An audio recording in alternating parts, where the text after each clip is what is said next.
الذين آمنوا والذين أوتوا العلم درجات. وقال رسول الله صلى الله عليه وسلم: طلب العلم فريضة على كل مسلم. صدق الله مولانا العظيم وصدق رسوله النبي الكريم ونحن على ذلك من الشاهدين والشاكرين الحمد لله رب العالمين. সম্মানিত আজকের সবার সভাপতি, মাদ্রাসা পরিচালন সমিতির সদস্য মণ্ডলী, স্থানীয় এবং দূরাগত বিভিন্ন বয়সের সুধী শ্রোতা মণ্ডলী, দূরে দারাজে পর্দায় অবস্থিত মা ও বোনেরা, মাদ্রাসায় পাঠরত স্নেহের কচিকাচারা, আমার অত্যন্ত শ্রদ্ধার পাত্র মাদ্রাসার শিক্ষক মণ্ডলী,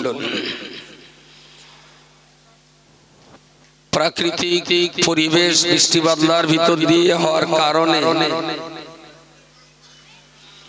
জলসার কিছু মিসম্যানেজ হওয়াটা, এটাকে আমরা আল্লাহর পক্ষ থেকে রহমত হিসাবে নিতে পারি। যদি এই পানিটা আল্লাহ গজব হিসাবে আমাদের উপরে দিতেন, তাহলে এতক্ষণ এই জায়গায় হেঁটো পানি বেঁধে যাওয়ার কথা। তো হালকা পাতলা এই বৃষ্টি যেটা হয়েছে, হয়তো জলসার একটু পরিবেশ পরিস্থিতির বিঘ্ন ঘটেছে, কিন্তু এর পরেও বলছি, আল্লাহ আমাদেরকে যে হালাতে যে অবস্থাতে রাখেন সেটা নিশ্চয়ই আমাদের ভালোর জন্যই করে। যারা বেদিন, যারা নাস্তিক, যারা আল্লাহ ভোলা, আল্লাহ তাদের উপরে গজব দেন। যারা ঈমানদার, আল্লাহ তাদেরকে কিছু কষ্ট দিয়ে পরীক্ষা করে। কথা বন্ধ কর, কথা বন্ধ করতে বলছি একটু। তো আমাদের এখানে যারা ছাত্র আছে আলহামদুলিল্লাহ তারা ঈমানদার, যারা পড়াশোনা করান শিক্ষক মণ্ডলী তারাও ঈমানদার, যারা ম্যানেজমেন্টের দায়িত্বে আছেন তারাও ঈমানদার, আপনারা যারা এই মজলিসে এসেছেন তারাও ঈমানদার। তো এই জায়গার এই বৃষ্টিটা কখনোই গজব হিসাবে নেওয়াটা ঠিক না। এটা নিঃসন্দেহে আল্লাহর রহমত, এটা আল্লাহর একটা পরীক্ষা, এবং এটাতে আমাদের অম্লান বদনে মেনে নেওয়াটাই ঈমানদার হিসাবে, আল্লাহর গোলাম হিসাবে এটা আমাদের জন্য উচিত। বাদ মাগরিব জিকিরের মজলিস, তারপরে মুফতি সাহেবের জলসা, মাঝখানে বৃষ্টি হলো, তারপরে আবার রজব আলী সাহেব জলসা করেছেন। আলহামদুলিল্লাহ, আমি যতটুকু আল্লাহ বলার চেষ্টা করছি দুটো কথা বলা। আজকে আসতে দেরি হওয়াটা উচিত না। আমার কলকাতায় একটা মিটিং ছিল, সেই মিটিং শেষ করে বেরোতেই আমার প্রথম জলসা ছিল বাটুরডাঙ্গা কাঠিয়া। আমি কলকাতা থেকে ফোন করে বললাম, এই পরিস্থিতিতে আমি আটকে গেছি, জলসাটা যেতে পারবো না। একটা বক্তা দিয়ে সেটা মেকআপ করা হয়েছে। খড়িবাড়ি যখন পার হচ্ছি তখন মুষলধারে বৃষ্টি শুরু হয়েছে, ঝড় বৃষ্টি। সঙ্গে সঙ্গে আমি আশরাফের কাছে ফোন করেছি, আমি আশরাফ সবার খবর, তাহলে যদি সভা হচ্ছে কোনো অসুবিধা নেই, ভালো। আমি জানি একদিকে বৃষ্টি হচ্ছে আর একদিকে নাও হতে পারে। বেড়াচাপা এসে দেখছি বেড়াচাপা পর্যন্ত তখনও বৃষ্টি হচ্ছে। আমি ফের আশরাফকে ফোন করলাম, আশরাফ খবর কি? তাহলে হুজুর খুব বৃষ্টি হচ্ছে, মুফতি সাহেব সভা বন্ধ করে বসে আছে। মুফতি সাহেব জিজ্ঞেস করলাম, বললেন কি হবে দেখি, বৃষ্টি তো হচ্ছে, থামো। ওই পর্যন্ত আমার শেষ। আচ্ছা, তারপর আমি যথারীতি অফিসে আমার খাতাপত্র খুলে বলে অনেকদিন পর আজ একটু ছুটি পেয়েছি, এখানে কাজ করে উঠে এবার ইস্তেঞ্জা সেরে এসে নামাজে দাঁড়াবো। তারপরে ফোন, এরাও মাথামতি ঠিক নেই বৃষ্টি বাদলার কারণে। আমি যে দুবার ফোন করেছি, ওরা একবার ফোন করে আর বলবে যে বৃষ্টির পরে আবার সবার চলছে। আমি জানি সেখানে যা পানি হয়েছে, এখন নৌকা যাওয়া ছাড়া কোনো লাইন নাই। আমি যথারীতি আমার কাজে বসে গেছি। ঠিক 10:30 বাজে তখন ফোন করেছি। তখন আমি নামাজে দাঁড়াতে যাব, নামাজ পড়ে এসেছি। একেবারেই প্রতিষ্ঠানগুলোর জলসা ফেলে আমরাও নাকে তেল দিয়ে ঘুমাই নি। টেনশন না ফিলে যারা থাকেন তাদের তো টেনশন অবশ্যই হয়, কিন্তু তারপরেও দূরে দাঁড়াজে পৃথিবীর যেখানেই থাকি, মরে না গেলে একটু অন্তত মনে থাকে যে প্রতিষ্ঠানটার কি হালাত চলছে। যাই হোক, যারা দূরে দাঁড়াজে আছেন, আশপাশে আছেন, আমি সবাইকে মজলিসে ডাকি। শ্রোতা হিসেবে আপনারা যারা এসেছেন, আপনাদের একটু কষ্ট হয়েছে, কিন্তু স্বেচ্ছাসেবক বা ম্যানেজমেন্টে যারা আছেন তাদের কষ্টটা কি শ্রোতার চাইতে কম বলে মনে হয়? শ্রোতাদের চেয়ে আর অনেক কষ্ট। তো এই সব কিছু কষ্ট শ্রোতা ওয়াজ শোনার জন্য কিছু ত্যাগ স্বীকার করেন। আবার ম্যানেজমেন্টের দায়িত্বে যারা থাকে, স্বেচ্ছাসেবক, তারা মানুষকে দুটো ওয়াজ শোনাবার জন্য তাদের কষ্টটা আরো বেশি হয়। নিশ্চয়ই এই পেপারগুলো আজকে বসার জন্য পেপার না, আলাদা ডেকোরেটরের পেপার ছিল, সেগুলো সব ভিজে গেছে বলেই নতুন করে আবার আপনাদের জন্য এই ব্যবস্থা কর্তৃপক্ষ করেছে। এটা বোম্বের শেষ করতে দিন, এই কোনাটা মার বোম্বার ওখানে একটা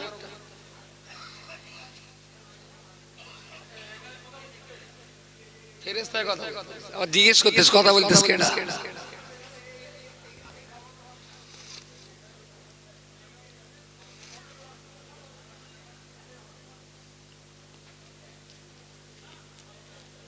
কুমার কোন লক্ষণ দেখতে পাচ্ছেন? অজ হয় ওরা করবে না, আমি করবো, একসঙ্গে দুজন অজ হবে।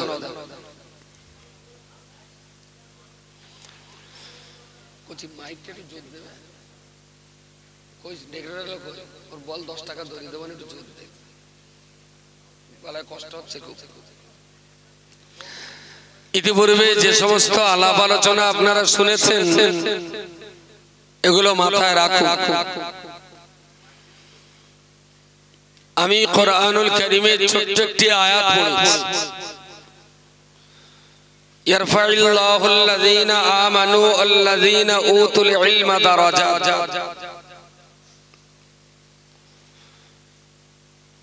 আল্লাহ বলেছেন, যারা ঈমানদার হয় এবং ঈমানদার হওয়ার পাশাপাশি লেখাপড়া শিখে জ্ঞান অর্জন করেন, আমি আল্লাহ তাদের মর্যাদা অনেক গুণে বৃদ্ধি করে দেই। বলুন সুবহানাল্লাহ। পকেটে অনেক টাকা রেখে মর্যাদা বৃদ্ধি করানো যায় না। বিরাট নামি দামি ঘর বেঁধে সেই ঘরের মালিক হয়ে সম্মান আর মর্যাদা কখনো বৃদ্ধি পায় না। অনেকটা জলকর আর অনেকটা ইটভাটার মালিক হয়েও মান সম্মান বাড়ানো যায় না। আল্লাহ বলেছেন, যারা ঈমান এনেছেন, আল্লাহর একত্ববাদকে বিশ্বাস করেছেন এবং সেই সাথে সাথে লেখাপড়া শিখে জ্ঞান অর্জন করেছেন, জ্ঞানী হয়েছে, আমি আল্লাহ ঈমানদার জ্ঞানী ব্যক্তিদের মর্যাদা মনুষ্য সমাজে অনেকটাই বৃদ্ধি করে দেই। জোরে সোরে বলুন সুবহানাল্লাহ। তবে এই জ্ঞান শুধু যে মাদ্রাসা শিক্ষার ব্যবস্থার মধ্য দিয়ে যে জ্ঞানটা হয়, এই জ্ঞান অর্জন করলেই যে শুধু সম্মানিত হওয়া যায় তা নয়। আমরা যেটাকে সাধারণ শিক্ষা বা জেনারেল এডুকেশন বলি, এই জ্ঞান অর্জন করলেও অবশ্যই মানুষের মর্যাদা আল্লাহ বৃদ্ধি করে দেন। প্রিয় রাসূল সাল্লাল্লাহু আলাইহি ওয়াসাল্লাম বলেছেন,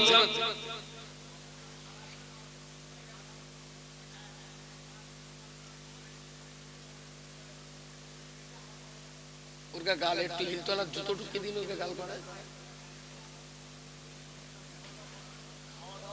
ওকে খাবার খাবার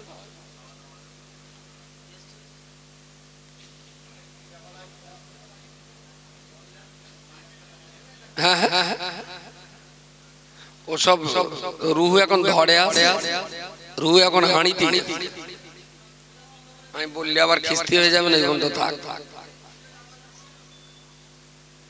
আল্লাহর রাস্তে যারা বারান্দায় আছেন, দয়া করে মেহেরবানি করে কথা বলাটা বন্ধ করুন প্লিজ।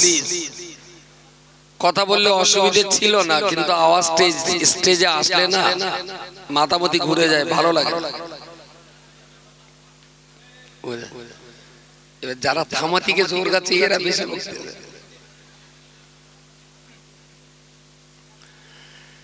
তো শিক্ষা ছাড়া, জ্ঞান অর্জন ছাড়া, লেখাপড়া ছাড়া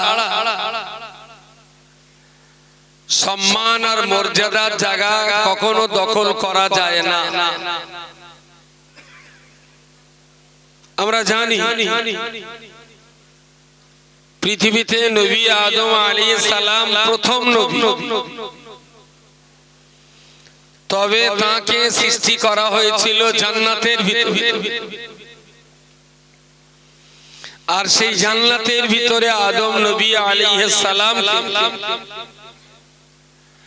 ওয়াল্লামা আদামাল আসমাআ কুল্লাহা সুম্মা আরাদাহুম আলাল মালাইকা। নবী আদম আলাইহিস সালামকে আল্লাহ জান্নাতের ভিতরে অনেক লেখাপড়া শিখিয়েছেন। স্বয়ং আল্লাহ মাস্টার হয়ে শিখিয়েছিলেন। আমাদের পিতা আদম আলাইহিস সালাম ছাত্র হয়ে আল্লাহর কাছ থেকে তিনি শিখেছিলেন। তো যে জাতির পিতা আদম আলাইহিস সালাম জান্নাতের ভিতরে আল্লাহর কাছ থেকে শিক্ষা নিয়েছেন, সেই আদমের বংশধর হিসাবে আমরা যারা মানুষ আছি, আমাদের উচিত হবে অবশ্যই লেখাপড়া শেখা বা লেখাপড়া শেখা। আল্লাহ এই সৃষ্টি জগতে যা কিছু সৃষ্টি করেছে তার সঠিক সংখ্যা কখনো নিরূপণ করা যায় না, কখনো নিরূপণ করা যায় না। যেটা কখনো কখনো আমরা বক্তৃতার মঞ্চে আলেমদের কাছে শুনি যে আল্লাহ সৃষ্টি জগৎ 18,000 মখলুক। এই কথাটা ঠিক না। আল্লাহ সৃষ্টি জগতের সংখ্যা 18,000 না 18 লাখ না 18 কোটি, এটা কখনোই সংখ্যা দিয়ে নিরূপণ করা যায় না। প্রচলিত আছে 18,000, আমি ধরিয়ে নিলাম সেটা যদি আরো বাড়িয়ে আপনি বলেন 18 কোটি, তাহলে তো এটা স্বীকার করতে হবে যে আল্লাহ যা কিছু সৃষ্টি করার হয়ে গেছে, আর আমরাও গুনে গেতে শেষ করে ফেলেছি, আর কিছু সৃষ্টি আল্লাহ করবে। সংখ্যা নিরূপণ করা মানে সৃষ্টি শেষ। আমার কথা শোনা যাচ্ছে, বোঝা যাচ্ছে? মাইকালা ভাই কোথায় রয়েছেন? আমার গলায় কষ্ট হচ্ছে, হয় আপনার মাইকের দোষ, নয় আপনার গলায় দোষ। হয় একটু মাইকি ঘাড়ে পা তুলে দেন, না আমার গলায় পা তুলে দেন। আমার বিরাট কষ্ট হচ্ছে কথা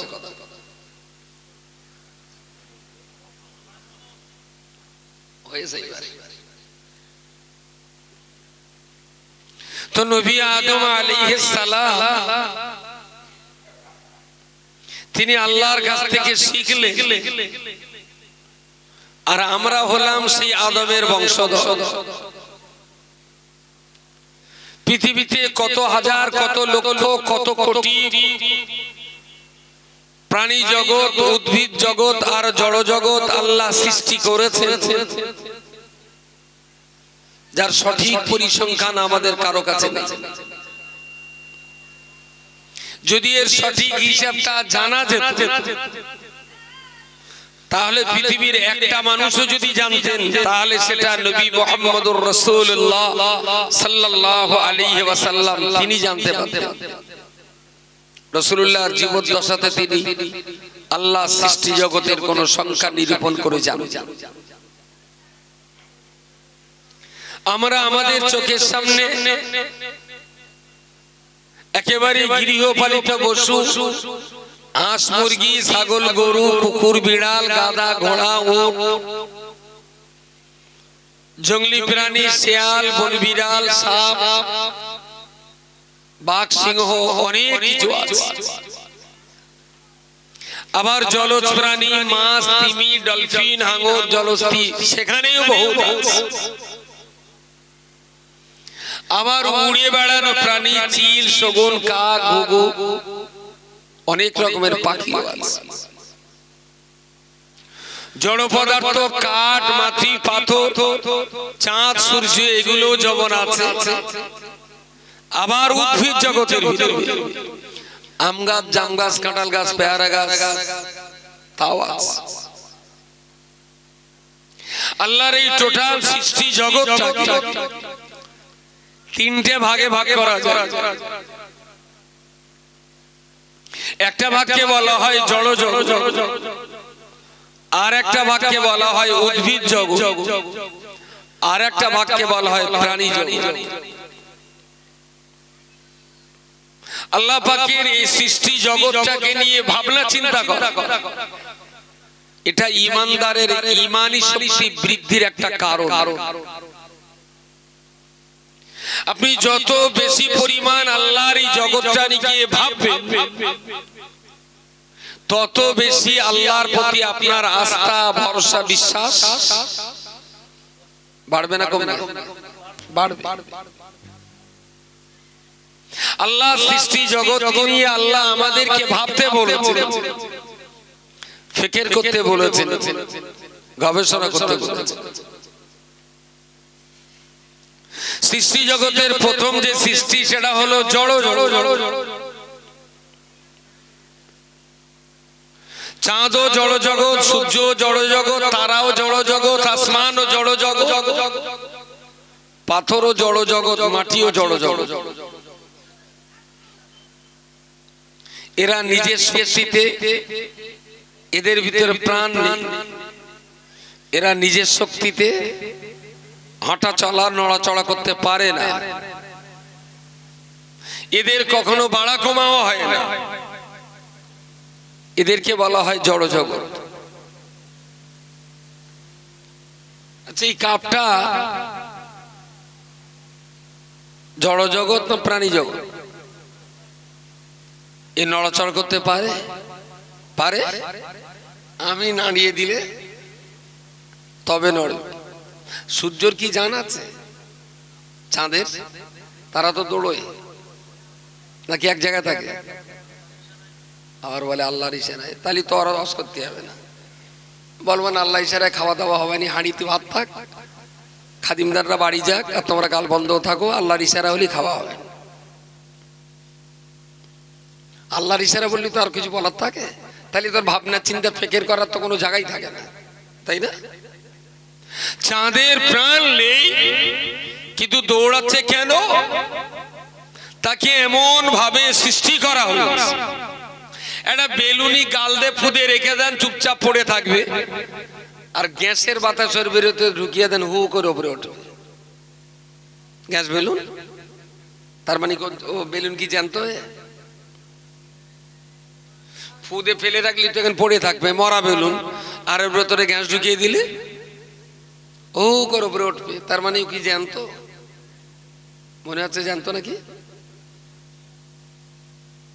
জানতো না। ও জড় জগৎ, ও অবশ্যই জড় জগৎ। তোর ভিতরে এমন কিছু দেওয়া হয়েছে, এই জায়গার বাতাসগুলো যে গাঢ় বাতাস, আর ওর ভিতরে যেটা দেওয়া হয়েছে সেটা হালকা বাতাস। তাই গাঢ় চাপে হালকাটা উপরে উঠছে। কি বলিস পাওয়া যায়? গাঢ় চাপে হালকা গুলো উপরে উঠছে। পানি চুলোয় হাঁড়ি দিয়ে কাঠের আগুন জ্বালিয়ে দিলে পানি একটু পরেই নিচের পানিগুলো উপরে ওঠে। কেন ওঠে? হাঁড়ির গায়ে যে পানিগুলো লেগে আছে ওইগুলো গরম হওয়ার কারণে ওইগুলো পাতলা হয়ে গেছে, আর উপরে যে পানিগুলো আছে এগুলো গাঢ়। ওই পাতলা গাঢ় পানিগুলো পাতলা পানিটা চেপে ধরে, ও আর দাঁড়াবার জায়গা পায় না, চটচট করে উপরে ওঠে। এরা সবাই হলো জড় জগৎ। এদেরকে আল্লাহ ইবাদতের জন্য সৃষ্টি করেনি। সেকেন্ড, উদ্ভিদ জগৎ। আমরা আমাদের সমাজে জঙ্গলে পাহাড়ে মাটি ভেদ করে যে সমস্ত বিষয়গুলো উপরে উঠে ধীরে ধীরে বাড়ে, নিজের ইচ্ছায় এক জায়গায় থেকে আর এক জায়গায় যেতে পারে না, এদেরকে আমরা বলি উদ্ভিদ জগৎ। এই উদ্ভিদ জগৎকেও আল্লাহর ইবাদতের জন্য সৃষ্টি করা হয়নি। 3 নম্বর থাকলো প্রাণী জগৎ। প্রাণী জগৎ আবার 3টে ভাগে বিভক্ত। প্রাণী জগতের একটা ভাগকে বলা হয় ইনসান, আর একটা ভাগকে বলা হয় জিন, আর একটা ভাগকে বলা হয় ফেরেশতা। কিছু মাথায় যাচ্ছে না? ফিতে জড়িয়ে যাচ্ছে। হ্যাঁ, ফিতে ওইটা দিলে একটু তাড়াতাড়ি বুঝতে পারে তো।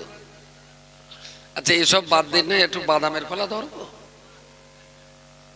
দারুণ সুন্দর মাথায় ঢুকে যাবে, জীবনে আর বেরোবে না। তো ইনসান, জিন এবং ফেরেশতা, এই 3টের ভিতরে আল্লাহ ফেরেশতাদেরকে ইবাদতের জন্য সৃষ্টি করেননি। জিন আর ইনসান এদের দুইজনকে আল্লাহ ইবাদতের জন্য সৃষ্টি করেছেন। তবে ইনসান এবং জিন এই দুটো জাতির ভিতরে আল্লাহ আবার মাতব্বরি দিয়েছেন মানুষের হাতে। সুবহানাল্লাহ বলেন। মানুষ জেন তাড়ায় না, জেনে মানুষ তাড়ায়। মানুষই জেন তাড়ায়, জেন মানুষ তাড়ায় না। জিনেরও দায়িত্ব আছে আল্লাহর ইবাদত করা, ইনসানেরও দায়িত্ব আছে আল্লাহর ইবাদত করা। তবে জিন জাতির ভিতরে কোনো নবী আর রাসূল আসেননি। নবী রাসূল যা এসেছে ইনসানের ভিতরে। আর ইনসান জাতিটাকে আল্লাহ গোটা সৃষ্টি জগতের ভিতরে সর্বোচ্চ সম্মান আর সর্বোচ্চ সুন্দর চেহারা দিয়ে আল্লাহ মানব জাতিকে সৃষ্টি করেছেন। আরো একবার বলুন সুবহানাল্লাহ। এই পানিটা নিয়ে মন খারাপ, সেই জন্য সুবহানাল্লাহ বলতে ইচ্ছা হচ্ছে না। বলেন, মন টন খারাপ? তাই মন খারাপের কিছু নেই। আল্লাহ যেটা করে ভালোর জন্যই করে। আমরা বুঝতে পারি না, তাই স্বাভাবিক চোখে আমাদের খারাপ লাগে, কিন্তু এর আড়ালে অবশ্যই কোনো না কোনো ভালো আছে। সেটা আজকে না বুঝলেও হয়তো 2 বছর পরে বুঝবেন। তবে এটা বুঝতে গেলেও একটু চিন্তা ভাবনা করলে মানুষের কাছে ধরা দেয়। যাক, ইনসানকে আল্লাহ জগৎ সংসারে শ্রেষ্ঠ করে তৈরি করেছেন, আর সর্বশ্রেষ্ঠ আকৃতিও দিয়েছেন, সর্বশ্রেষ্ঠ সম্মানও দিয়েছেন। আল্লাহ সৃষ্টি করা সমস্ত কিছুর ভিতরে মানুষ সবচেয়ে দেখতে সুন্দর আর মানুষ সবচেয়ে সম্মানের পাত্র। এত সম্মান আল্লাহর কাউকে কাউকে দেন।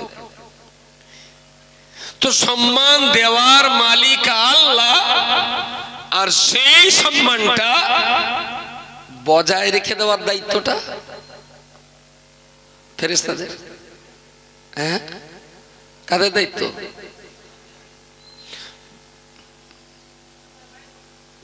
পড়িয়ে দেওয়ার দায়িত্ব মৌলভী সাহেবের, সংসারটা ঠিকঠাক চালাবার দায়িত্ব স্বামী আর স্ত্রীর। এখন সংসারে অশান্তি বলে যদি ইমাম সাহেবের ডাকা হয়, হুজুর তুমি কি মন্ত্র বলে বেপরিয়স আঙ্গা মেয়ে জামাইতে মোটে মিল হচ্ছে না, এর জন্য কি হুজুরির দোষ?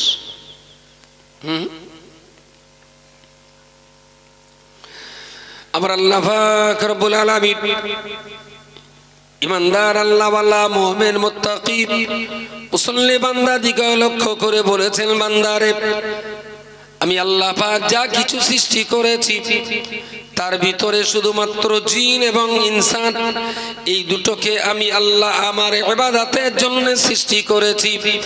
আবার এই জিন আর ইনসানের ভিতরে সম্মান আর মর্যাদা আল্লাহ মানুষকে বেশি দান করেছে। আবার গোটা সৃষ্টি জগতের ভিতরে সবচেয়ে সুন্দর আকৃতি আর প্রকৃতি আল্লাহ পাক মানব জাতিকে দিয়েছেন। তাহলে এত এত জলজ জলজ প্রাণী, এত উদ্ভিদ আর এত জড় পদার্থ, এসব কিছু আল্লাহ কেন সৃষ্টি করেছে এগুলো তো আমাদের জানাই লাগবে। মাঝখানে একটা কথা বল ভুল হয়ে গেছে, কেউ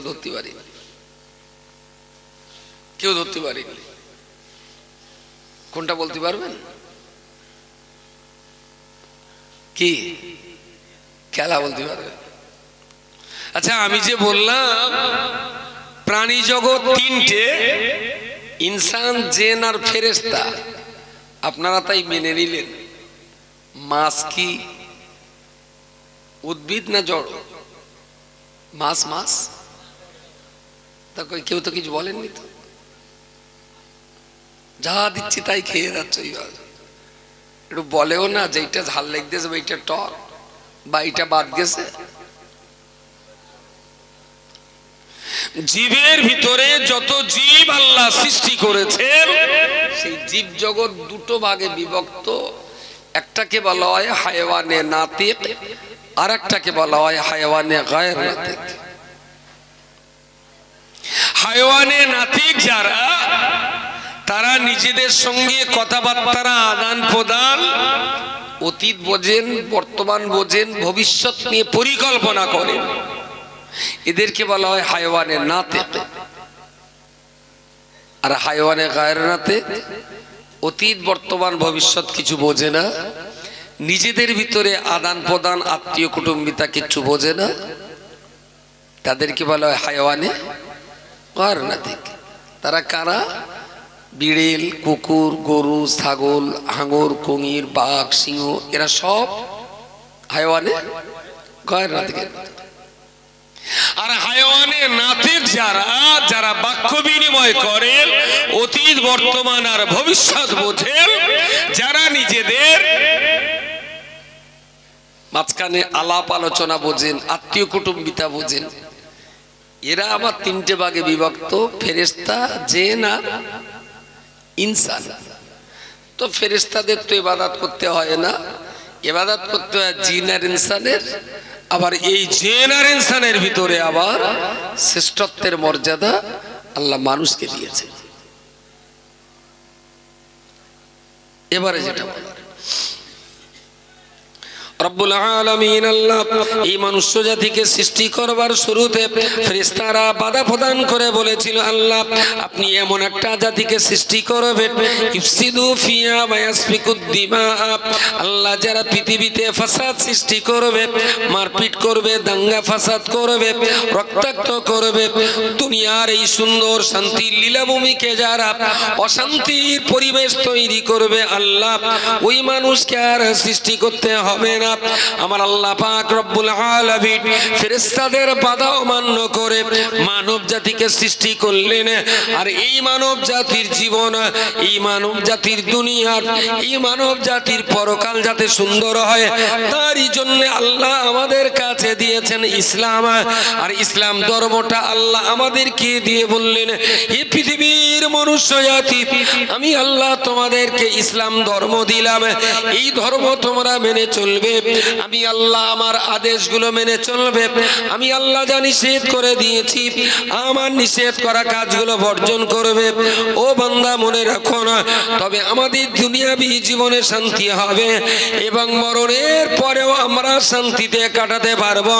প্রিয় নবী মুহাম্মদুর রাসূলুল্লাহ সাল্লাল্লাহু আলাইহি ওয়াসাল্লাম তিনি হাদিস শরীফে বলেছেন, আল ইলমু হায়াতুল ইসলাম।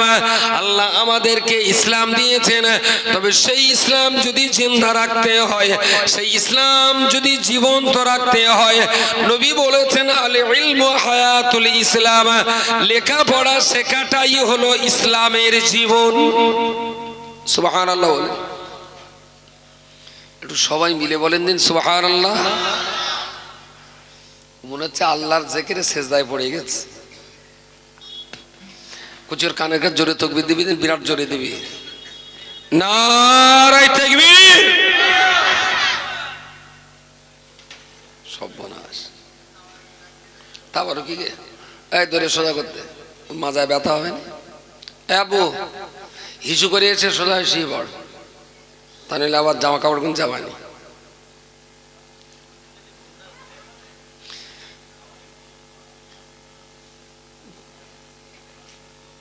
দুটা লোক বসে রয়েছে, এরকম একটা ভাব, তার মানে উঠতি বললি হয়,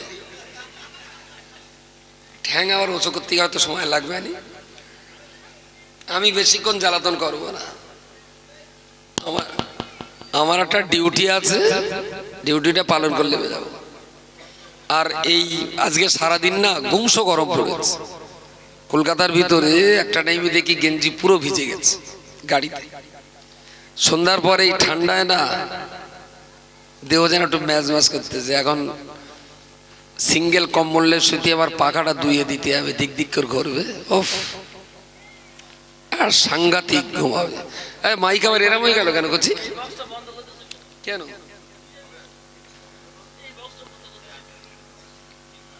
আমি বেশিক্ষণ জ্বালাতন করবো না, একটু আলিসি আলিসি আলিসি নাকি একটা বলে না, মনে হচ্ছে একটু আলিসি ভাব, একটু এরকম আড়ামাড়া ভেঙে নেবেন সবাই, হয়তো একটু ভালো জায়গায় আসতো। কি কি একটা আলিসি আলিসি না ভাব আছে সবার ভেতরে।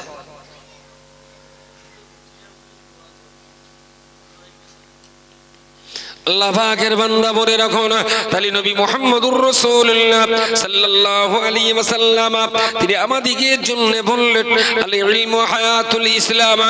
ইমানদার মুসলমান মানে প্রত্যেকের কাছে ইসলাম থাকাটা জরুরি।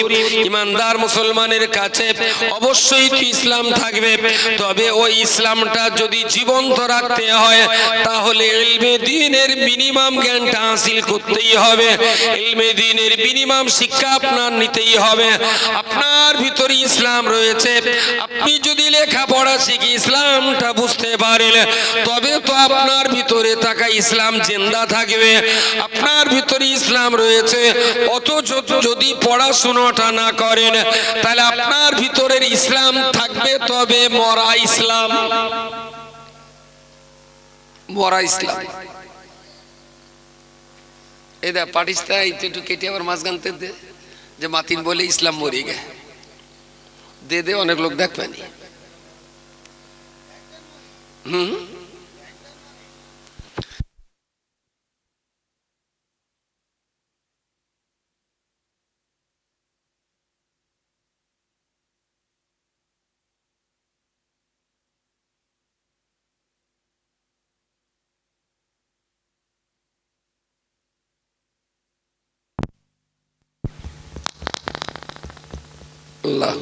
তো কি বলছিলাম যেন?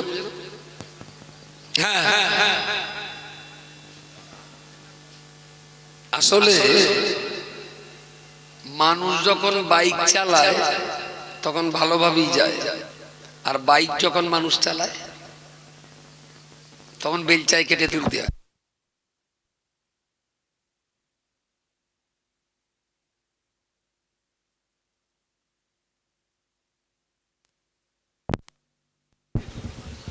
আসলে মাই না, আমার কপাল ফাটা।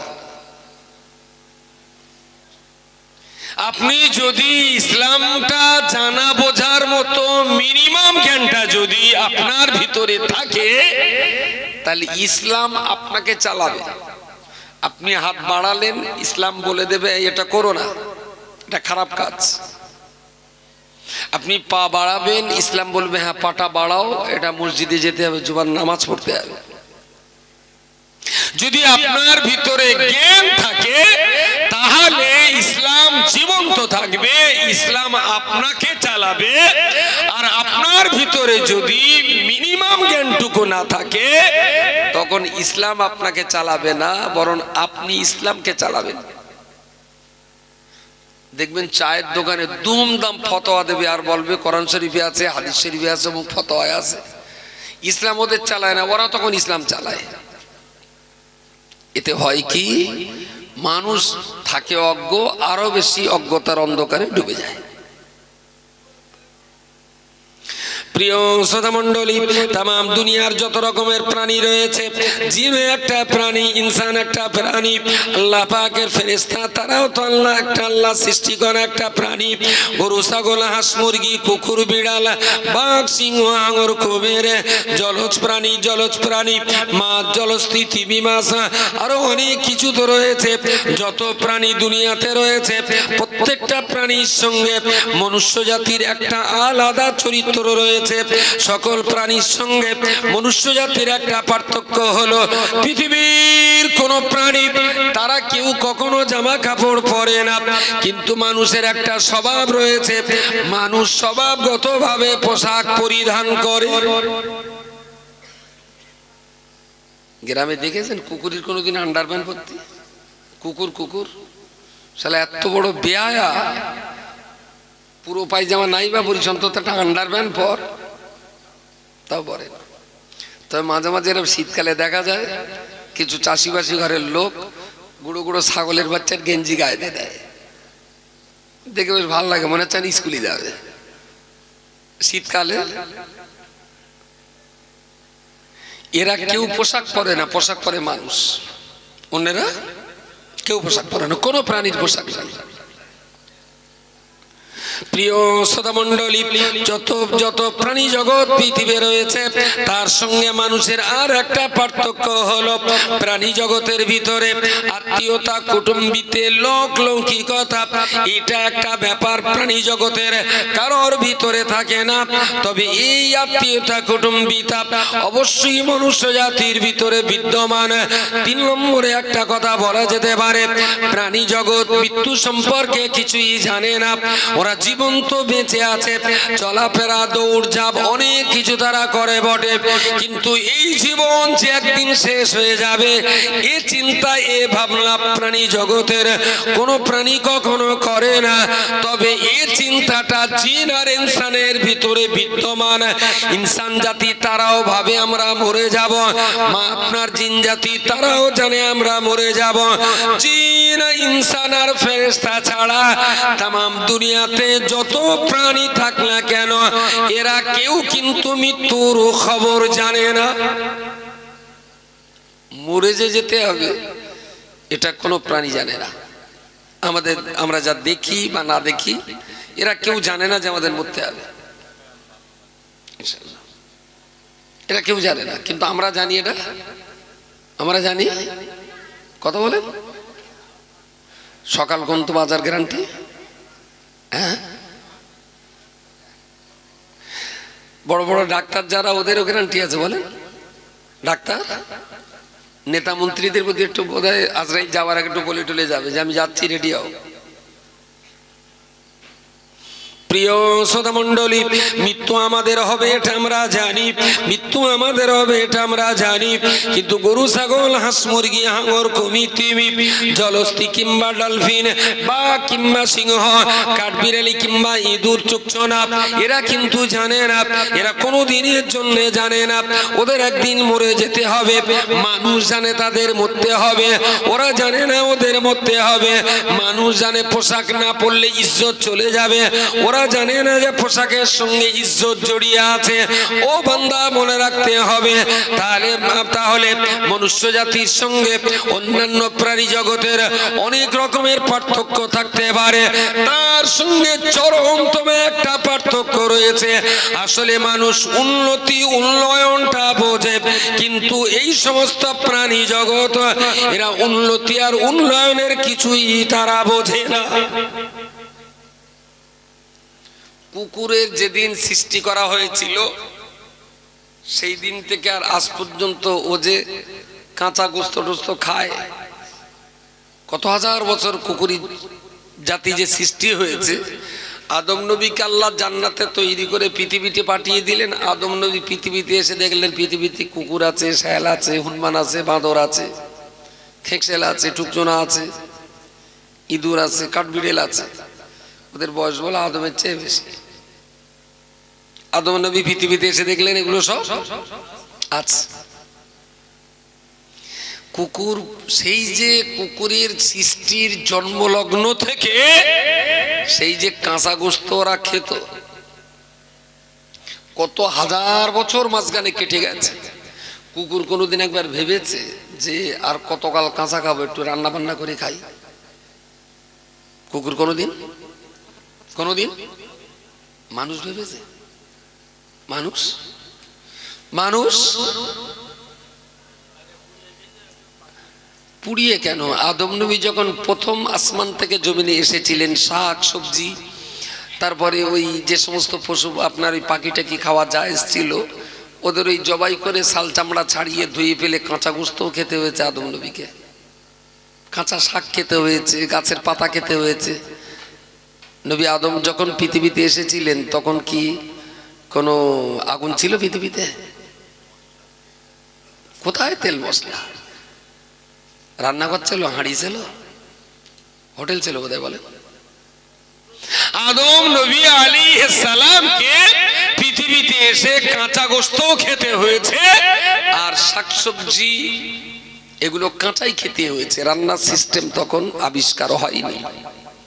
কিন্তু মানুষ তার মগজটা ঘামিয়ে, মগজ ঘামিয়ে ধীরে ধীরে ধীরে ধীরে সেই কাঁচা গোস্ত আগুনে পুড়িয়ে খেতে লাগলো, তারপর একটু ঝোল করে খেতে লাগলো। এই চেঞ্জ হতে হতে হতে হতে আজকে খাওয়ার এক চরম উন্নতি। কত রকম করে গরু খাওয়া, বোনা করে খাওয়া যাবে, চাপ করে খাওয়া যাবে, স্টু করা যাবে, তারপরে চিকেন ওই হ্যাঁ ব্রোস্ট করা যাবে, তারপরে কাবাব করা যাবে, আর এরকম দলা করে তেলে দিয়ে সেঁকে কি টিকিয়া করা যাবে। এক গোস্ত কত রকম করে খাচ্ছে। আচ্ছা, যত রকম করে খাওয়া যায় সব কি আবিষ্কার হয়ে গেছে না এখনো কিছু বাকি আছে?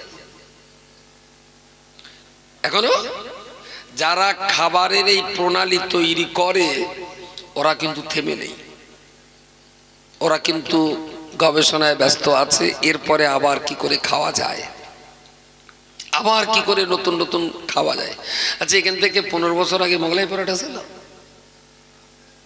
আর একটা কি আছে এরকম, ওর ভেতরে শাকসবজি টবজি দিয়ে বাদাম টাদাম দিয়ে এগ রোল। 20 বছর আগে ছিল এগ রোল। মোমোটা কি বল? হ্যাঁ, ওই ফেদাটা আমার খাওয়া হয়, এখানে আছে তো, ওখানে দেখদিন। আরে আমার সে গুঁড়ো কচিটা আমার ফোন করে বলতে, আব্বু মোমো আসবে না। আমি বলি কারেন্ট হচ্ছে তার মোমবাতি কি করবে? আদো ভাষাটি বুঝতেই পারছি না। পরে গিয়ে ওর মার ফোন ধরতে বললাম, তারপর বললো মোবাইল মোমো কি সে? তাহলে এক ধরনের খাবার আছে, বড় ছেলে কিনে ওর খাইয়ে গেছে, ওর এখন বোধহয় চাবালিতে সেই টেস্ট জড়িয়ে রয়েছে। মানুষের এই যে খাবার পরিবর্তন, মানুষের চলার পরিবর্তন, মানুষের দুনিয়াতে উন্নয়ন আর ডেভেলপমেন্টের ভাবনা চিন্তা শুরু হয়েছিল আদম নবী থেকে, থেমে কিন্তু নেই। মানুষ ভেবেই যাচ্ছে, ভেবেই যাচ্ছে। আচ্ছা, এই যে খাবার ডেভেলপমেন্ট হচ্ছে, এর জন্য কি পড়াশোনা করতে হয়? আমার না বিশাল খিদে লেগেছে এখন। বললি আবার হয়তো এখন ভাত এনে দেবে, ভাত আনতে হবে না, তবে দুপুরে আজকে খাওয়া হয়। কালকে সকাল বোধহয় 6টার দিকে বাড়ি গেছি, বাড়ি গিয়ে শুয়ে পড়লাম। 11টার দিকে উঠেছি, উঠে দেখি 10টা উঠলে ভালো হতো, টাইম গেছে, তাড়াতাড়ি করে বেরিয়ে গেছি শুধু 1 কাপ চা খেয়ে। একটা বিস্কুট খাওয়ারও সময় হয়, সেইভাবেই চলছে এখন। এখান থেকে লেবি 2টো খাবো। আচ্ছা, এই যে খিদে লাগলে মুড়ি, টোস্ট, বিস্কুট, রুটি, ডাল, গোস্ত এইগুলো খেলি যে খিদে কমে যায় বা খিদে মরে যায়, বা উদরের জঠর জ্বালা খেলি যে নিবারণ হয়, এই জ্ঞানটা অর্জনের জন্য ক ক্লাস পড়তে হয়? 8 ক্লাস না 12 ক্লাস? খিদে লাগলে কি ওটা বলেছেন পড়াশোনা? বাহ, খিদে লাগলে যে খেলি খিদে নিবারণ হয়, এর জন্য কোনো পড়াশোনা লাগে না। কিন্তু খিদে লাগলে যে খাবারটা আপনি খাবেন, ওই খাবারের প্রণালী তৈরি করতে গেলে কিন্তু অনেক রকমের পড়তে হয়। 5 স্টার হোটেলগুলোতে এক একজন রান্নির স্যালারি আছে 40-50 হাজার টাকা।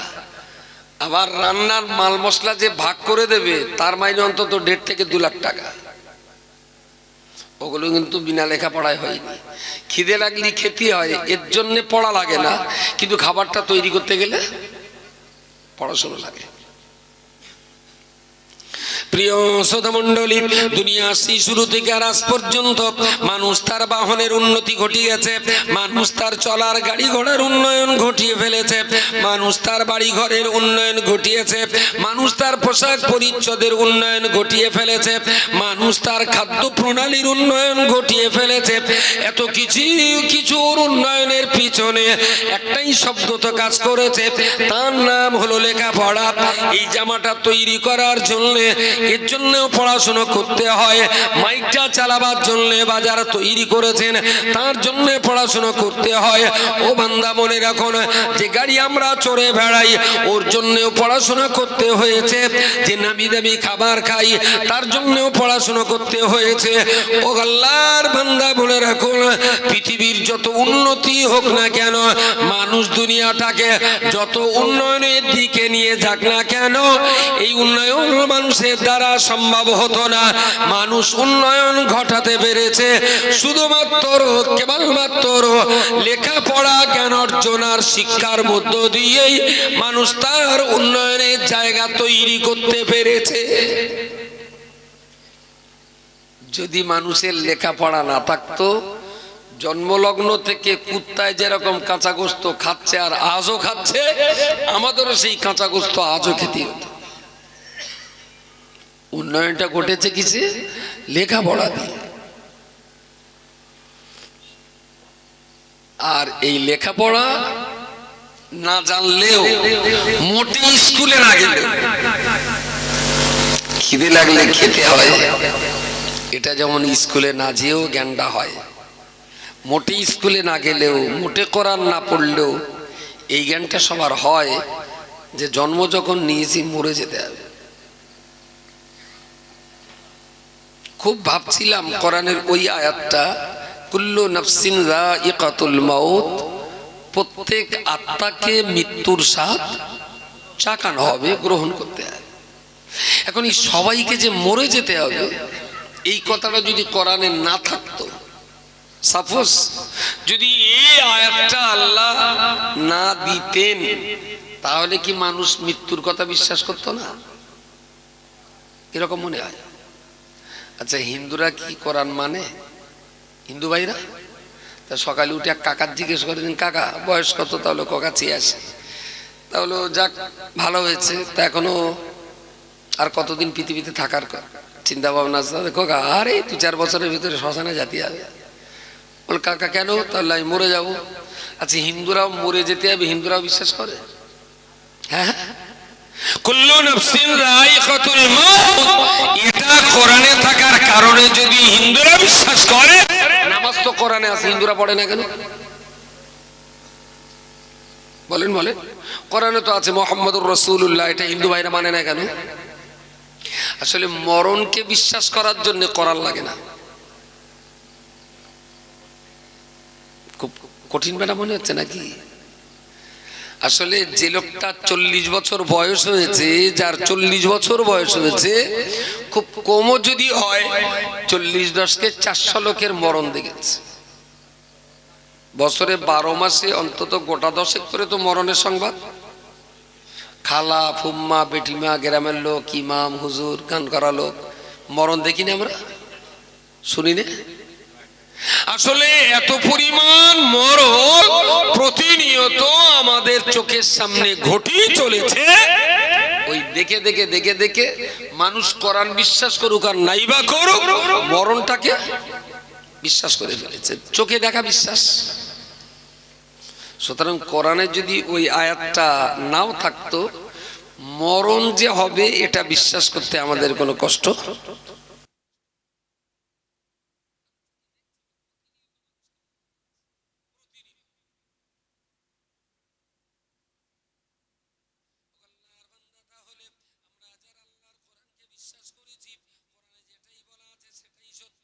কোরআন মানুষকে কখনো প্রতারণা দেয়নি, কোরআন মানুষের কল্যাণের জন্য,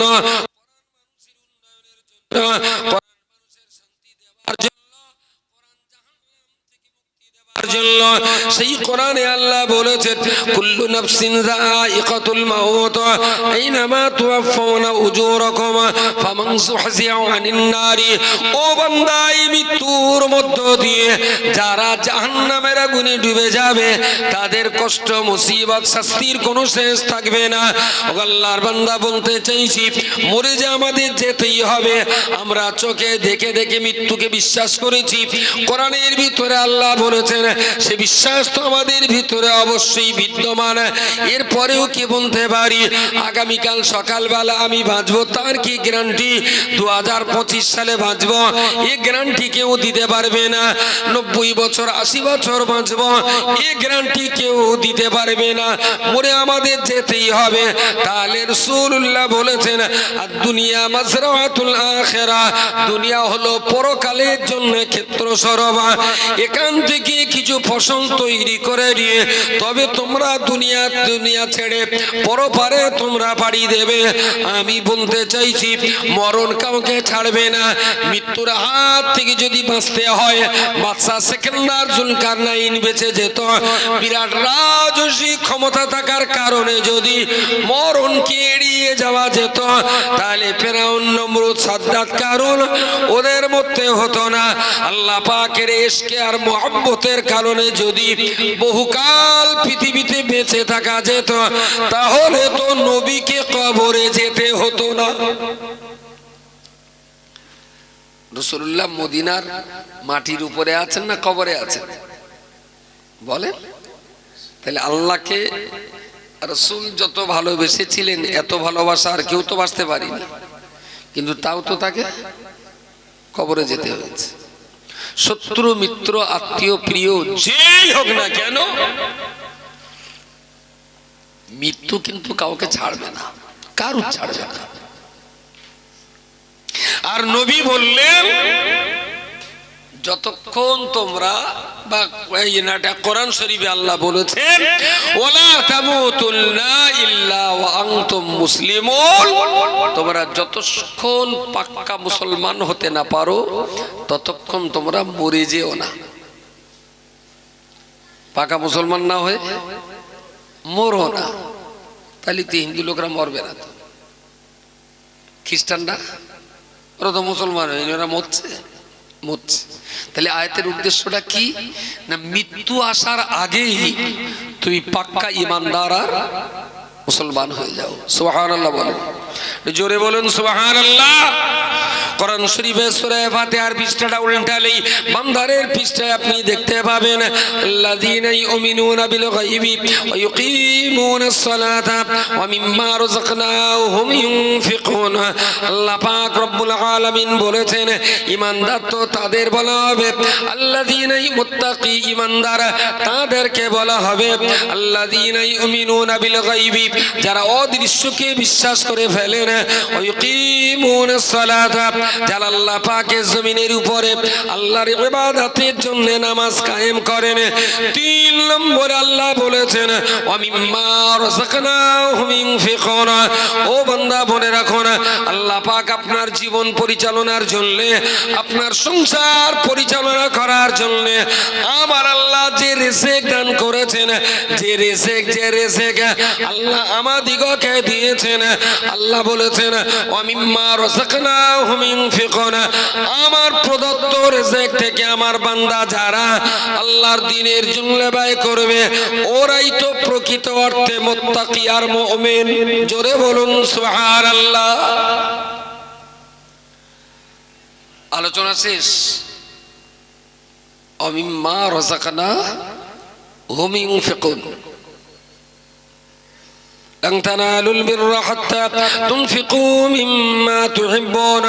আল্লাহ পাক কোরআন শরীফের উপর একটা জায়গায় বলেছেন لن تنالوا البر حتى تنفقوا مما تحبون। তুমি যে জিনিসটাকে ভালোবাসো, তোমার ভালোবাসার জিনিস যত সময় আল্লাহর পথে ব্যয় না করতে পারবে, তোমার ভালোবাসার জিনিস যত সময় আল্লাহর দ্বীনের জন্য খরচ করতে না পারবে, তত সময় পর্যন্ত তুমি আল্লাহ পাকের ভালো বান্দা হতে পারো না। সুতরাং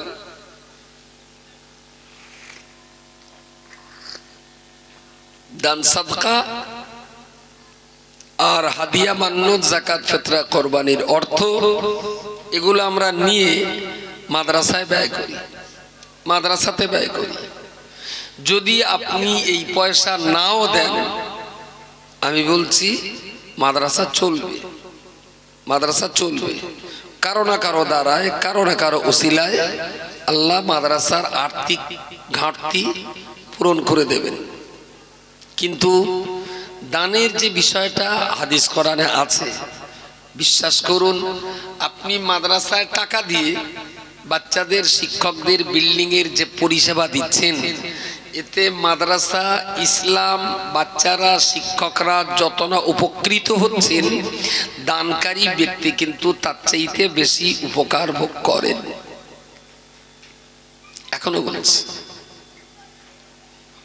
যাকাতের টাকা আপনি যদি মাদ্রাসায় নাইবা দেও, মাদ্রাসা কোনো না কোনো ওসিলায় আল্লাহ চালিয়ে নেবেন, কিন্তু এই যাকাতের মাল খাওয়ার জন্য আপনার ঠিকানা বাগচড়াতে কি চাপালি হবে? ঠিকানা রব্বুল আলামিন কোরআন শরীফের ভিতরে বলেছেন ইয়াউমা ইউহমাউ আলাইহা ফি নারি জাহান্নামা ফাতুকওয়া বিহা জিবাহুহুম ওয়া যুনুবুহুম ওয়া যুহুরুহুম হাযা মা কানাসতুম ফাযুকু মা কুনতুম তাকনিজুন। এই পৃথিবীর ঈমানদার মানুষেরা, আমি আল্লাহ তোমাদের ভিতরে যাদের অর্থশালী করেছি, যাদেরকে আমি আল্লাহ অর্থ দিয়েছি, তোমরা তোমাদের অর্থে যাকাত প্রদান করবে। যে ব্যক্তি যাকাত প্রদান করবে না, ওই যাকাতের টাকা জাহান্নামের আগুনে উত্তপ্ত করে ফাতকওয়া বিয়া জিবাহুম ওয়া যুনুবুহুম, ওর দুই চিবুকে ওই সীসা-আকারে যে টাকার যাকাত দেওয়া হয়নি, ওই টাকাগুলো সীসা আকারে জাহান্নামের আগুনে গরম করে ওর মুখের উপরে ঢেলে দেওয়া হবে, বুকের উপরে 500 দেশে ঢেলে দেওয়া হবে। বান্দা চিৎকার করবে, চেঁচামেচি করবে। আল্লাহ পাক বান্দাকে ধমক দিয়ে বলবেন, বান্দারে হাযা মা কানাসতুম, এই টাকা তো তোমারই রোজগার করা টাকা, ফাযুকু মা কুনতুম তাকনিজুন, তোমার টাকার শাস্তি তোমাকেই ভোগ করতে হবে। ওই রকম টাকা কাছে রাখার চাইতে মাদ্রাসাতে যেন ভালো না? যে টাকা কাছে রাখলে জাহান্নামের ভিতরে শাস্তি হবে, তাহলে ওই টাকাগুলো যদি এখানে দিয়ে যেতে পারেন তবেই তো জাহান্নামের শাস্তি থেকে আপনি বাঁচতে পারবেন। তাই মাদ্রাসার কত উপকার হচ্ছে ও ভাবনা আপনার ভাবতে হবে না। আপনার বাঁচার পথ পরিষ্কার করার জন্য মালজালগুলো এখানে ছেড়ে দেন। আমি একদম শেষ প্রান্তে, রাকিব সাহেব আসবেন, ভালো হয়েছে। একেবারেই শেষ প্রান্তে আমি আবার বলছি, বৃষ্টি বাদলার কারণে লোকজন কম, কালেকশন কম, আমি কোনো পরোয়া করি না এতে। যে আল্লাহ বৃষ্টি দিয়ে এখানে টাকা লাগবে কে জন্য? কোরআনের তালিমের জন্য, দিনের তালিমের জন্য। আরে আল্লাহর দিনকে জিন্দা করার জন্য আমরা লড়াই করছি। আর আল্লাহ পানি দিয়ে কি দিনটাকে মেরে দেওয়ার জন্য আল্লাহ পানি দিয়েছেন? আমি তা বিশ্বাস করি না, একদম বিশ্বাস করি না।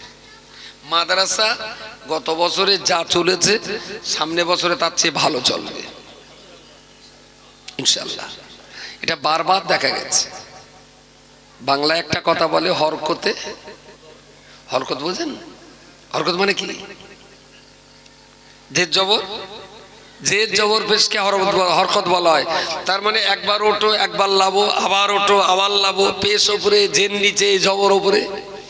এই যে ওঠা লাভা করা, যত মুসিবত আল্লাহ মুমিনের কপালে দেয় আসলে মুমিনের বরকত আর ভালাইর জন্যই দেয়। বলুন সুবহানাল্লাহ। টাকা কম উঠলেও মাদ্রাসার ঘাটতি হবে না, কোনো না কোনো দিক দিয়ে আল্লাহ পূরণ করে দেবেন। তবে মুরগি যায় যাক, ছেলের মনটা তো চেনা যাবে। আজকে মাদ্রাসার টাকা একটু কমায় হোক, তবে ইমানদারির ইমানটা যাচাই হোক। আল্লাহ পাকের এক বান্দা, আগে একজন বান্দা আমার 500 টাকা দান করেছে, আবার একজন নগদ 500 টাকা দিলেন।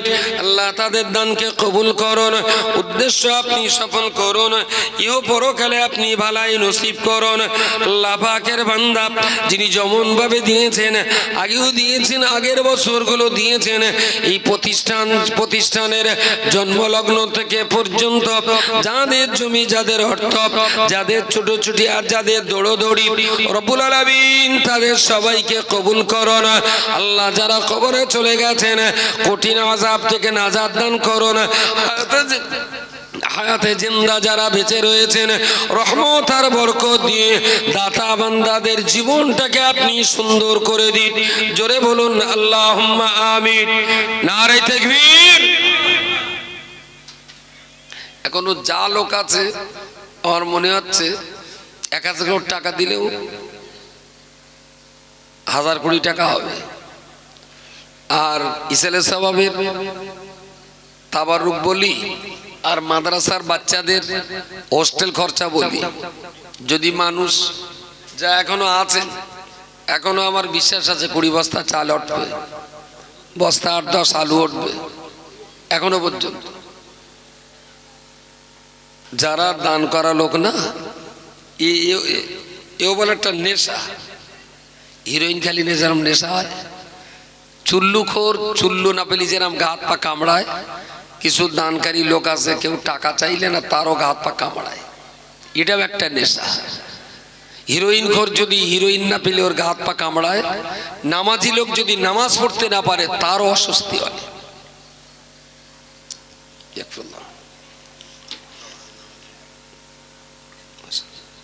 আল্লাহ পাকের বান্দা আমার এই ভাই আমার দাদা এবং নানার জন্য নগদ 1000 টাকা দান করেছে।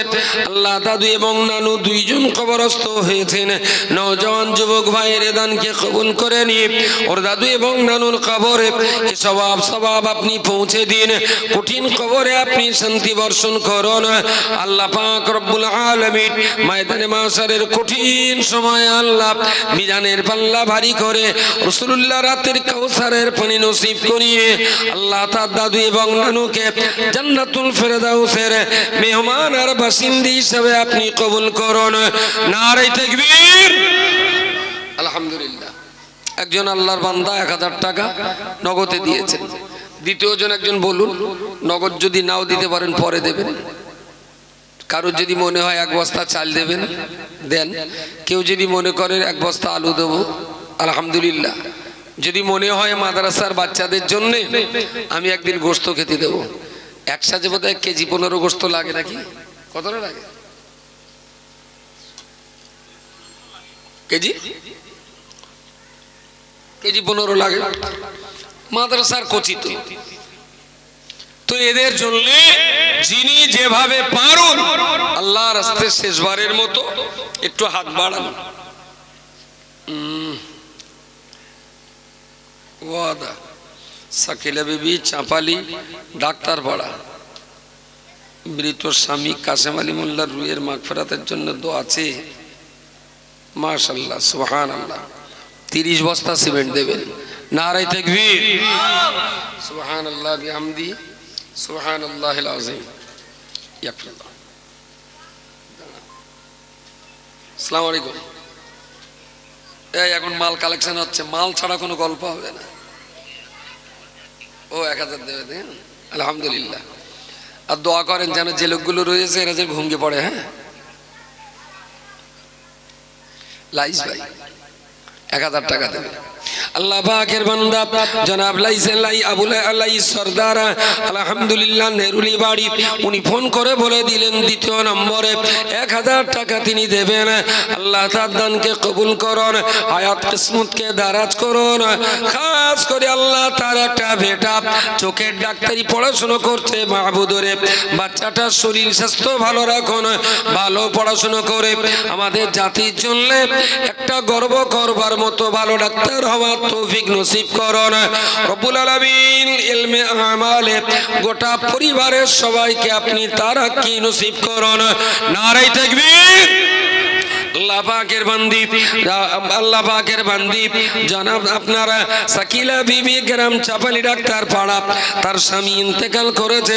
মরহুম কাসেদ আলীর রুহের মাগফিরাতের জন্য মাদ্রাসার বিল্ডিং করতে 30 বস্তা সিমেন্ট দেবে। আল্লাহ তার দানকে কবুল করুন। আল্লাহ যিনি দান করেছেন হায়াত কিসমতকে দারাজ করে দিন। মরহুম স্বামী কবরস্থ হয়েছেন, আল্লাহ স্ত্রীর দানের বিনিময়ে স্বামীর কবরটাকে আল্লাহ বাগে জান্নাত বানিয়ে দিন। আল্লাহ স্ত্রীর চোখের পানির বিনিময়ে স্বামীর কবরের আযাবকে আপনি মকুব করে দিন, তার ত্রুটি বিচ্যুতি গুলো ক্ষমা করে দিয়ে জান্নাতুল ফেরদাউস সেই স্বামীর নসিবে কবুল করে নিন। নারে তাকবীর। আলহামদুলিল্লাহ আলহামদুলিল্লাহ। এত রাত্রিতেও আমার এক মা 30 বস্তা সিমেন্ট পাঠিয়ে, ও আরেকজন আল্লাহর বান্দা আমার নগদ 500 টাকা দান করেছে। আল্লাহ তার দানকে কবুল করুন, যে নিয়তে দিয়েছেন নিয়তকে পূর্ণ করুন, হায়াত কিসমতকে দারাজ করুন, পরিবারে আপনি শান্তি দান করুন। নারে তাকবীর। আলহামদুলিল্লাহ 2 নম্বর হয়েছে। 3 নম্বর 1000 টাকা কেটে দেবেন, এখন না পারেন পরে দেবেন, 1 বছরের ভিতরে দেবেন। এই নতুন কমিটি কাজে হাত লাগানোর পর মাদ্রাসার কিছু ডেভেলপমেন্ট দেখছেন আপনারা, উন্নতি সচক্ষে দেখছে। টাকা কিন্তু তার আগেও আপনার পকেটে ছিল, কিন্তু মাদ্রাসার উন্নতি হয়নি। আজও আপনার পকেটে টাকা আছে, মাদ্রাসার উন্নতি ক্রমান্বয়ে বেড়েই চলেছে। মাত্র এই 1.5-2 বছরের ভিতরে এই বিল্ডিং এর 7টা দেওয়া, পাঁচিলের জন্য সুন্দর করে অনেকটা টাকা তার পেছনে খরচ করে এগিয়ে নিয়ে যাওয়া। চাপালি মাদ্রাসাটা আমাদের একটা স্বপ্ন আছে। বিশ্বাস করুন, ছোট ছোট মাদ্রাসা যা আছে এত সুন্দর অ্যাকোমোডেশন কিন্তু কোনো মাদ্রাসার নেই, একমাত্র জামিয়াটারই আছে। বলেন এইরকম খোলামেলা জমি জায়গা জামিয়া ছাড়া আর কোনো মাদ্রাসার আছে? নেই। এই যে বিরাট জায়গা আছে, ইনশাআল্লাহ যেভাবে আপনারা সাহায্য সহযোগিতা করে ম্যানেজমেন্টের দায়িত্বে থাকা মানুষের পাশে আপনারা যেভাবে আছেন, ইনশাআল্লাহ 5টা বছরের ভিতরে চাপালি মাদ্রাসার সুনাম সুখ্যাতি পশ্চিমবঙ্গের বিস্তীর্ণ এলাকাতে ছড়িয়ে যাবে ইনশাআল্লাহ। শুধু একটু আল্লাহু আকবার। আলহামদুলিল্লাহ আলহামদুলিল্লাহ। আল্লাহ পাকের বান্দা জনাব আবু বকর গাজী, পিতা সিরাজুল ইসলাম, চাপালি ডাক্তার পাড়ায় বাড়ি, 2000 টাকা দেবেন। আল্লাহ দানকে কবুল করে নিন, উদ্দেশ্য সফল করুন, কেউ পরকালে আপনি ভালাই নসিব করুন, আসমানি জিসমানি বালা মুসিবত থেকে আপনি হেফাজত করুন। আল্লাহ পাকের আরেক বান্দা চাপালি ডাক্তার পাড়াতে বাড়ি, উনি 1000 টাকা দেবেন।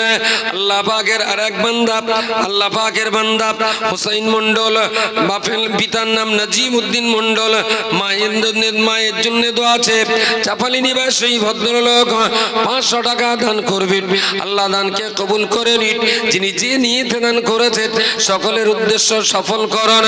আল্লাহ দাতা বান্দাদের রুটি রুজিতে আপনি বরকত নসিব করে দিন, আসমানি জিসমানি বালা থেকে আল্লাহ আপনার দাতা বান্দাদেরকে আপনি হেফাজত করুন। নারে তাকবীর। আসসালামু আলাইকুম। বলুন গুরুদেব। সাইবার থেকে 2000 টাকা, আলহামদুলিল্লাহ, মাশাআল্লাহ, জাযাকাল্লাহ। দেখো আমাদের যে সাইবার টিমটা আছে, এর ভিতরে আছে কোন সাইবারের ছেলে? কেডা? ও খানা, বেশ আলহামদুলিল্লাহ। ওদের একজন লিডার বলেছেন ফোন করে, সাইবার গ্রুপের পক্ষ থেকে, আর ওদের না সব জায়গায় দেয়, তো এক চান্সে এক জায়গায় সব ডোবালিতে হবে না। ওরা সাইবার গ্রুপের পক্ষ থেকে চাপালি মাদ্রাসায় 2000 টাকা দেবেন। নারে তাকবীর, নারে তাকবীর। আলহামদুলিল্লাহ, আলহামদুলিল্লাহ। রাত এখন 1টা বাজে, ওরা নিশ্চয়ই এখনো মোবাইল নিয়ে দেখছে। এই যে সুন্দর একটা পরিবার,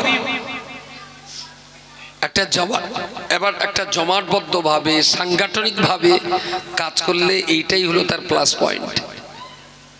মাদ্রাসা বহু লোকে চালায়, কিন্তু অল ইন্ডিয়া সুন্নতুল জামাতও চালায়।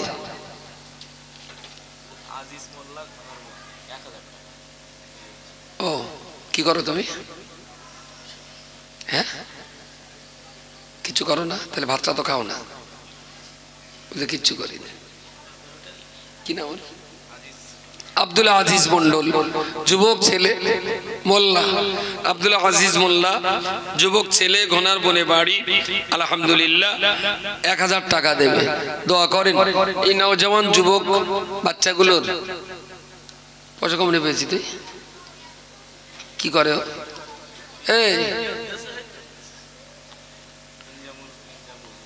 আলহামদুলিল্লাহ। আমার এই চালাক লোকটা 500 টাকা দিয়ে গেছে, দোয়া করেন আল্লাহ যেন একটু বুদ্ধি সাদ্ধি দেয়। বিরাট সাদা মাটা ওর। তুই আমার সঙ্গে দেখা করবি গাড়িতে ওঠার সময়। আচ্ছা, আমি এসেছি এখানে সবাচ্ছে, ও শুধু তকবির দিচ্ছে, একটা হাঁকা দিয়েছি, মুখটুকুনের কালো কানা হয়ে গেছে। ও মনে করতে আমি হুজুরি তো পাম দিচ্ছি, হুজুর আবার লিখ করে দিচ্ছে। আর এই ওয়াজের সময় না ওই কাটি কুটি মারলে না বড্ড বাজে লাগে। যেই কথা বলুক, ছোট বক্তা হোক বড় বক্তা হোক, ওয়াজ করতে দিতে হয়। আলহামদুলিল্লাহ 50 টাকা দিয়েছে। একটা ভালো খবর আছে, সুবহানাল্লাহ বিহামদিহি। মনিরুল জমাদার, মুজাহিদুল মোল্লা, রিয়াদ জমাদার, বাহারুল জমাদার, বাকিবিল্লাহ জমাদার, এই 5 জন ব্যক্তি 1000 করে 5000 টাকা দেবে। একটু আল্লাহরে ডাকেন ভাই। নারে তাকবীর। সবাই যদি একটু সুন্দর করে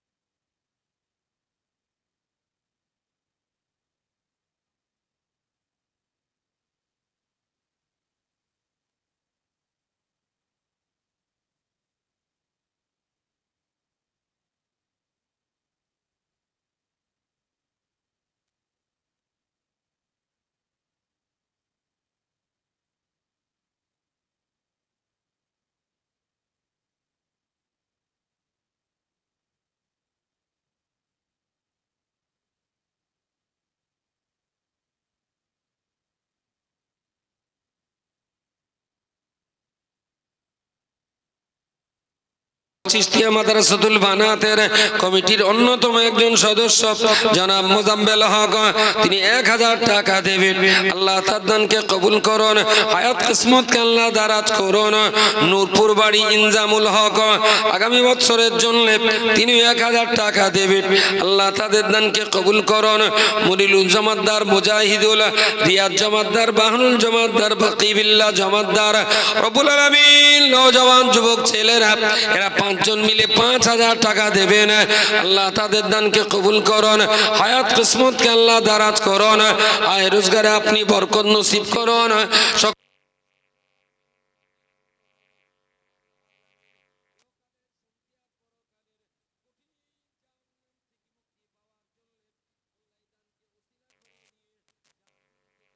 দিয়ে দয়ার জান্নাত আমাদের নসিবে কবুল করুন। নারে তাকবীর। আলহামদুলিল্লাহ। 1000 টাকা গুণ দিন কটা হলো?